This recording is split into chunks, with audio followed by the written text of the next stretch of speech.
Muito bem.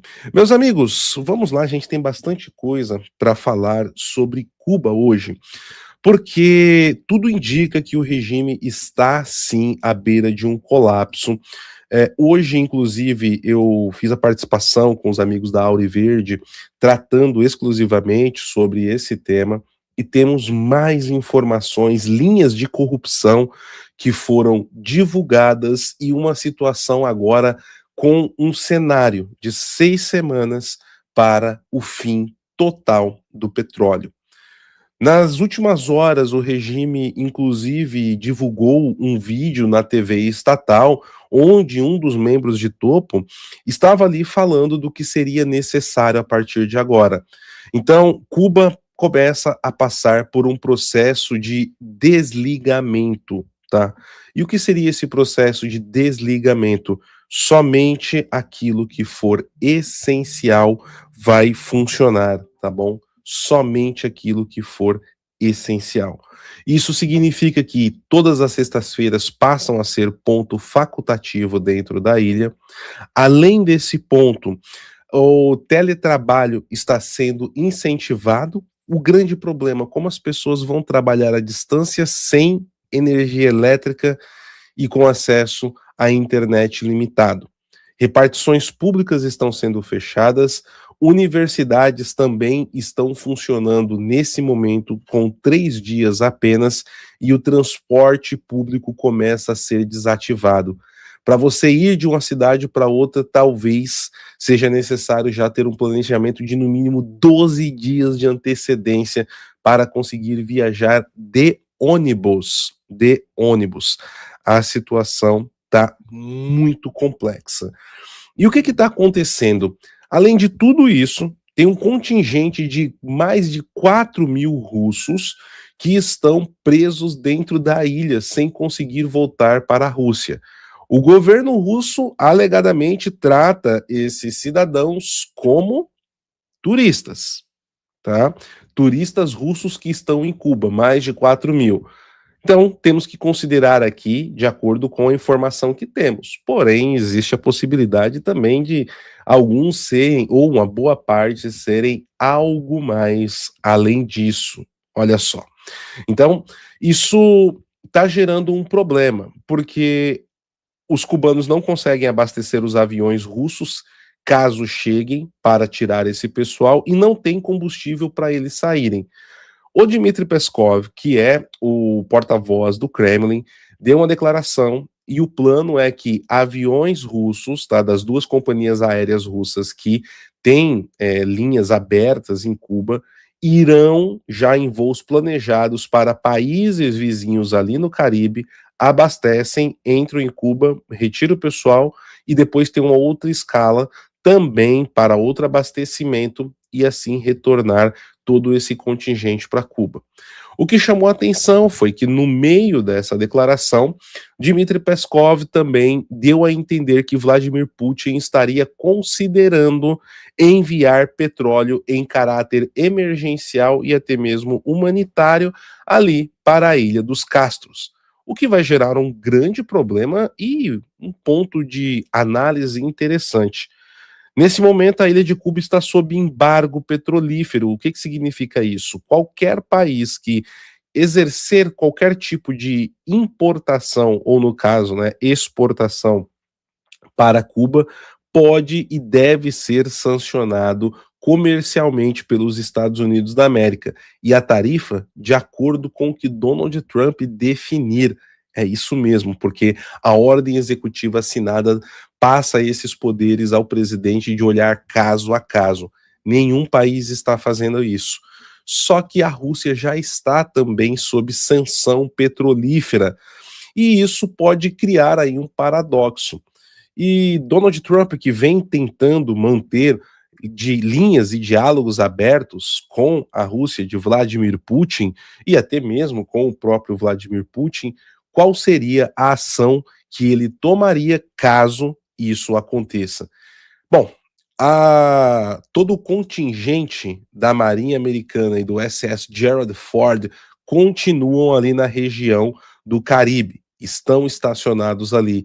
Esses petroleiros teriam autorização para passar pelo bloqueio americano?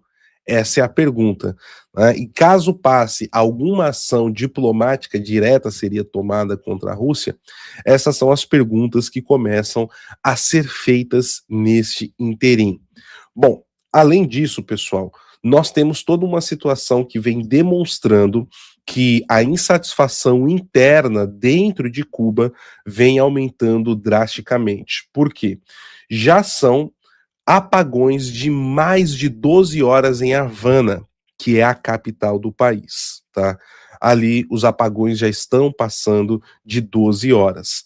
Mais do que isso, no interior, algumas regiões estão tendo energia elétrica ali por 2, 3 horas por dia apenas, tá?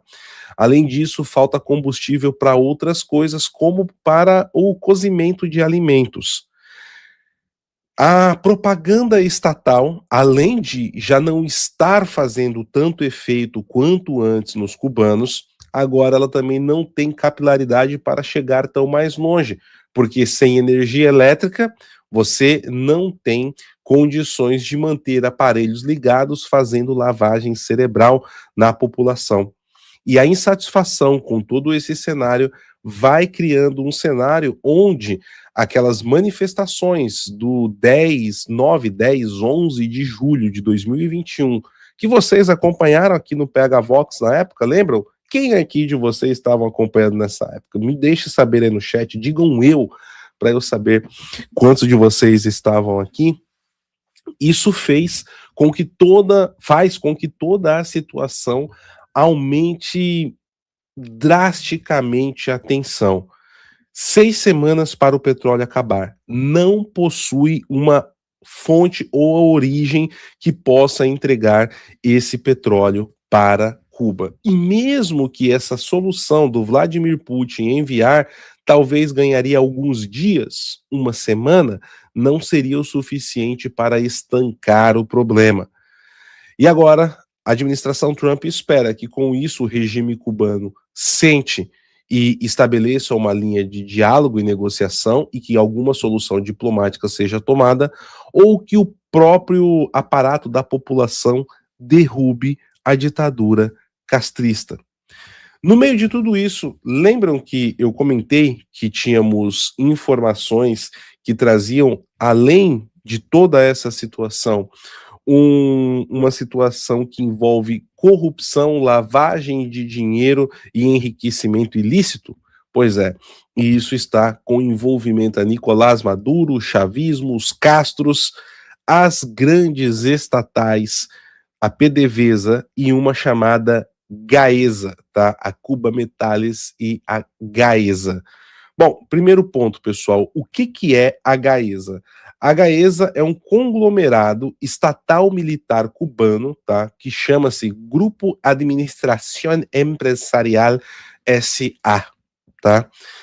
A Gaesa, ela administra vários setores fortes da economia cubana, ou seja, é uma superestatal utilizada para controlar setores econômicos. Então, nós temos ali, sob o controle da Gaesa, no turismo, hotéis, resorts, marinas, no comércio varejista e moedas fortes, eles controlam lojas de dólar, eles controlam também lojas que mexem com questões mais de difícil acesso dentro da ilha, importação e exportação, logística, portos, transportes, setor imobiliário e até alguns serviços financeiros, tá? E o que vinha acontecendo, pessoal?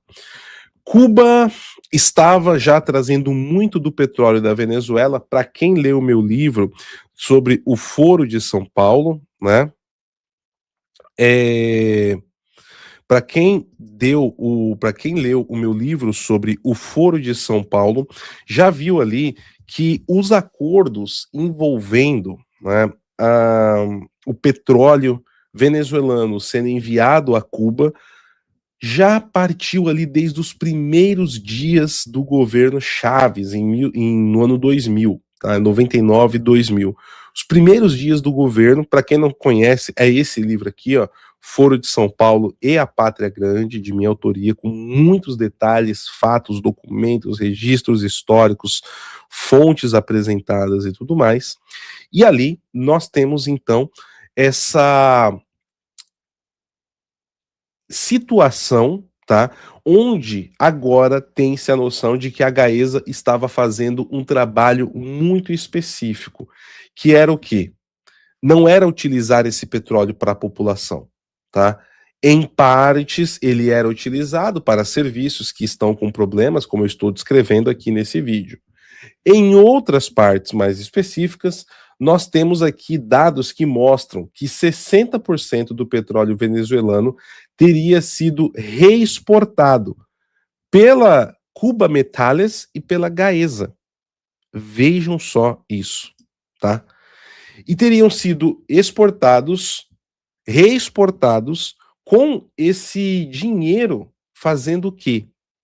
Em vez desse dinheiro voltar para o regime cubano, para de alguma forma ser utilizado para a população, né? Como é um regime comunista, se o bem é do povo, né? As empresas são do povo e o dinheiro que sai dali deveria também ser utilizado em prol do povo, é o que se espera de um regime comunista, né? Mas não, meus amigos, não era o que estava acontecendo. Todos os lucros obtidos estavam sendo enviados para paraísos fiscais e, ao que tudo indica, enriquecendo ilicitamente os cabeças do regime, sobretudo a família Castro, Miguel Dias-Canel e a cúpula do chavismo. E aí podemos aqui pensar em Cília Flores, Diosdado Cabello, Delcy Rodrigues, ou para os brasileiros, né, Dercy Gonçalves. Pois é, Jorge Rodrigues, Vladimir Lopes Sobrinho e o próprio Nicolás Maduro em pessoa, tá? Os outros 40%, segundo os documentos que estão começando a ser disponibilizados e está circulando aqui em Washington, D.C., eles seriam utilizados pela própria Gaesa para investimento no turismo, para atrair turistas russos e canadenses. O Canadá é o país que mais envia turistas para Cuba, tá? Isso aí é um trabalho feito lá nos anos 70, né? Pelo Trudeau pai, né? O pai do Justin Trudeau. Talvez que não seja pai, né? Seja só o criador, porque dizem que o Justin, na verdade, é um fidelito.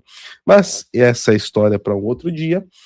E também era utilizado para o aparato de repressão e propaganda dentro da estrutura do sistema. Então, meus amigos, tudo isso envolve Cuba nesse momento, o que pode fazer com que a situação fique ainda mais dramática, tá?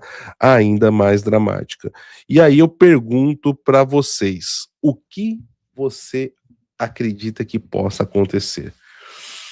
Me deixe nos comentários, me deixe saber. Vocês acham que o Vladimir Putin vai ter culhão aí para enviar esses navios da sua frota fantasma ou da oficial, porque a fantasma também está sob escrutínio ali em Cuba?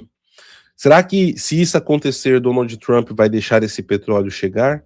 Xi Jinping faria algo?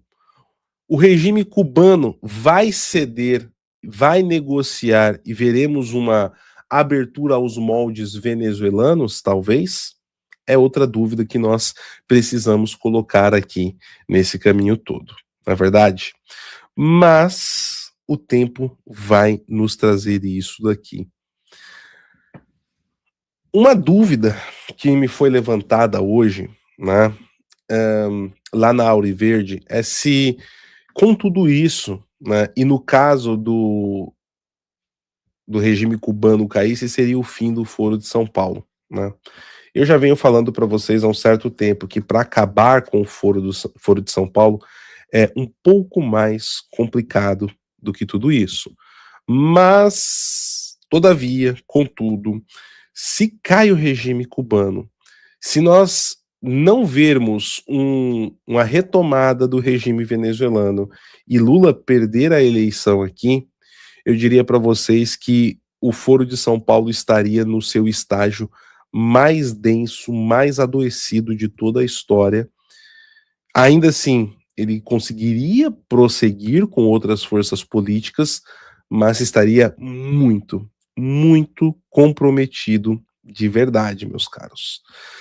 A gente precisa aguardar para ver. Agora, existe uma missão aqui no Brasil que é tirar o lulopetismo e o Foro de São Paulo da liderança do Brasil, não é verdade? Vamos lá, deixa eu ver aqui o que vocês estão dizendo no chat. Bombardear Mariupol? Não entendi aqui, pessoal. Mariupol é na Ucrânia. Talvez eu peguei uma conversa paralela de vocês aqui.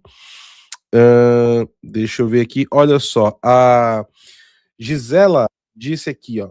Paulo, ouvi dizer que o Maduro nem venezuelano é. Sabe alguma coisa? Olha, existe um boato, tá, de que ele seria colombiano, tá? Esse é um boato que já corre há muito tempo, mas nós não temos nada que confirme isso. É mais ou menos aquela história também, muito parecida que nós temos do Obama, que ele não seria americano, a sua certidão de nascimento teria sido falsificada. É como a história do Trudeau envolvendo Fidel Castro. Você ouve falar, mas não tem como comprovar, tá? Mas isso seria uma das situações.